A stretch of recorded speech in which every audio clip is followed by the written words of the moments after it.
ఎండు చేపలు, మెత్తాళ్ళు, గోంగూర, కొండ గోంగూర అంటే ఎర్ర గోంగూర అంటారు, కొండ గోంగూర అంటారు. వాటితో కూర ఎంత బాగుంటుందో చూద్దాం.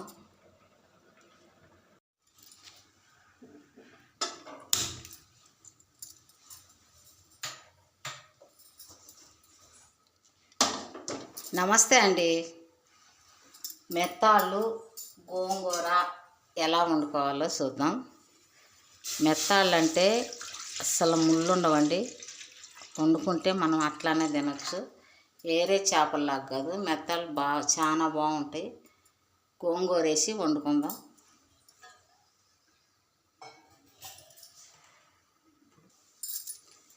కొంచెం నీళ్ళు ఏడైనప్పుడు మనం ఈ చేపలు వేయాలి.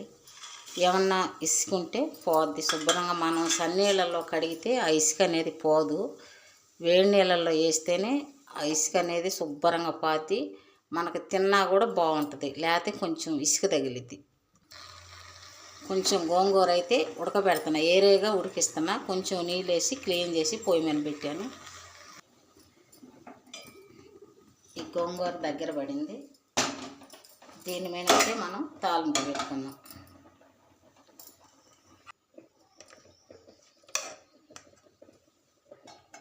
నూనె అయితే వేస్తున్నా. ఒక పావు సగం వేసాను, సరిపోద్ది. మనం తీసుకున్న చేపలకి గోంగూరకి ఆ నూనె సరిపోద్ది. ఉల్లిపాయలు, దీంట్లో తాలింపు గింజలు అవసరం లేదు. ఉల్లిపాయలు,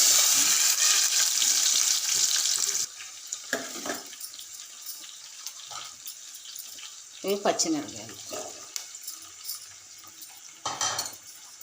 ఇవి ఎక్కువ వేయించుకోవాల్సిన పని లేదు. కొంచెం కచ్చా పచ్చాగా వేయించుకుంటే చాలు. కొంచెం అంటే కొంచెం అల్లం వెల్లుల్లి సరిపోద్ది, ఎక్కువ అవసరం లేదు. ఆ కూరకు తగ్గట్టు కొంచెం అంటే చాలు. ఎండు చేపలు కదండి, దీంట్లో ఎక్కువ అల్లం వెల్లుల్లి వేయి అవసరం లేదు. కానీ కొంచెం వేసుకుంటే చాలు. కొంచెం కచ్చా పచ్చాగా వేగినాయి కదా, ఉల్లిపాయలు బాగా వేయించుకోకూడదు. పచ్చిమిరపకాయలు, ఉల్లిపాయలు దాని ఫ్లేవర్ పోద్ది. ఇప్పుడు చేపలు,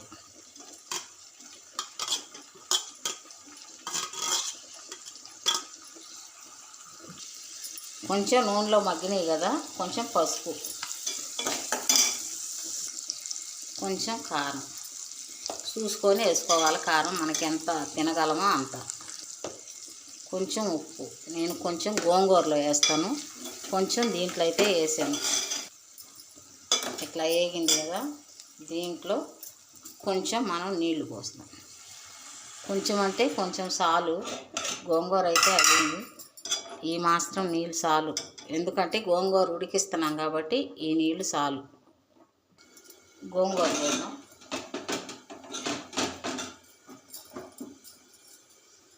చూడండి, గోంగూర ఇట్లా మెత్తగా ఉడికిపోయింది కదా. ఆకులు తరిగి కూడా వేసుకోవచ్చు, కానీ ఇట్లా ఉడికిచ్చేసుకుంటే అన్నంలో బాగా కలిసిద్ది. కొంతమంది అయితే ఆకు తరిగి వేసుకొని వండుకోవటం ఇష్టపడతారు. కొంతమంది ఇట్లా ఉడికించుకొని కొంచెం పప్పుదోతో మెదిపి వేసుకోవచ్చు, లేకపోతే గరిటెతో ఇట్లా తిప్పి మెత్తగా చేసుకుంటే. ఇది కొండ గోంగూర అండి, ఎర్రది. ఊరకనే మెత్తగా అయిపోద్ది, మనం గంటితో కలబెట్టినా కానీ చాలు. దీన్ని పప్పుదోతగా తిప్పాల్సిన పని లేదు. అదే మంచి గోంగూర అనుకోండి, దాన్ని పప్పుదోతో తిప్పాలి, లేకపోతే కట్ చేసుకొని వండుకునే వాళ్ళు వండుకుంటారు. కొంచెం ఈ గోంగూరలో ఉప్పు వేద్దాం. అంటే గోంగూరలో కొంచెం ఉప్పు వేసామనుకోండి, ఈ ఉప్పు దీనికి పట్టిద్ది, బాగా రుచిగా ఉంటుంది గోంగూర. కూరలో వేసాం, కొంచెం దీంట్లో వేసాం, రెండు చూసుకొని వేసుకోవాలి. కొద్దిగా చూసుకొని వేసుకుంటే తర్వాత మన ఉప్పు తక్కువ తింటామా ఎక్కువ తింటామా చూసుకొని అయినా కలుపుకోవచ్చు. పక్కన అన్నం పెట్టుకోవాలి.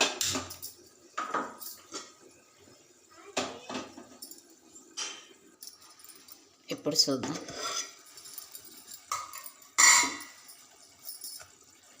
ఈ మాత్రం అయింది కదా. కొంచెం ఇట్లా మనకి ఈ చారు ఉన్నప్పుడు మనం గోంగూర దీంట్లో వేయాలి. రెండు కలగలిపి కొంచెం సేపు ఒక నిమిషం ఉడికితే బాగుంటుంది. కొంతమంది తరిగి ఆకులుగా తినాలని ఇష్టపడతారు. కొంతమంది అయితే ఇది ఇట్లా కలిపి అన్నంలో తినడానికి బాగుంటుందని ఇట్లా చేసుకుంటారు. ఇట్లా చాలా బాగుంటుంది. ఆకులుగా కూడా బాగానే ఉంటుంది. ఆకులు కట్ చేసి కొంతమందికి ఇట్లా మెదిపితే ఇష్టం ఉండదు, ఆకులుగా తినాలని ఇష్టం. ఇట్లా మనం ఇట్టు వండుకున్నా బాగుంటుంది. కొండ గోంగూర చాలా మంచిదండి. మనం తింటే ఒంటికి రక్తం పట్టిద్దంట. అప్పుడప్పుడు మనం గోంగూర తినాలి. దీన్ని ఆంధ్రమాత అంటారు. దేంట్లోకైనా వేసుకుంటాం కదా, చాలా రుచిగా ఉంటుంది కొండ గోంగూర. కొంచెం కొత్తిమీర ఉంటే వేసుకోవచ్చు, లేకపోతే లేదండి. మనకి కొత్తిమీర ఏమి వేయాలని ఏమీ లేదు.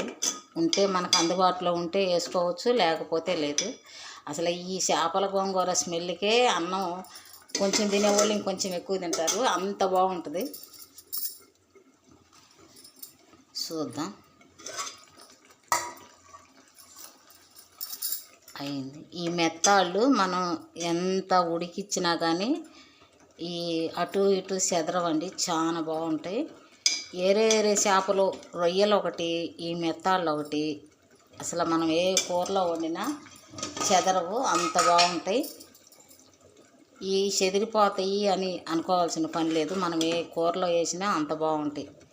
మన కడ్డీలాగా చేప ఏం చెక్కు చెదరదు. మనం ఎన్ని గరిటెతో దిప్పు, దేంతో దిప్పు, అంత బాగుంటుంది ఆ చేప. ఇంక స్టవ్ కట్టేద్దాం, అయిపోయింది.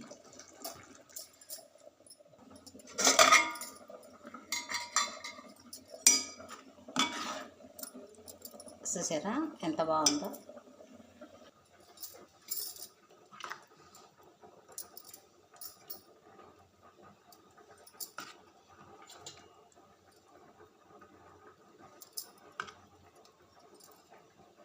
వేడిగా మెత్తాళ్ళు గోంగూర రెడీ. ఎంత బాగుంటుందో చూడండి.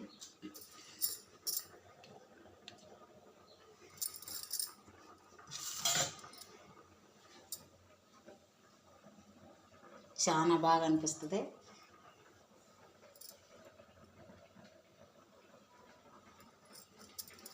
చూడండి ఎంత బాగుందో. ఒకసారి వండుకొని తిని చూడండి, చాలా బాగుంటుంది. మళ్ళీ తినాలి అనిపిస్తుంది, అంత బాగుంటుంది.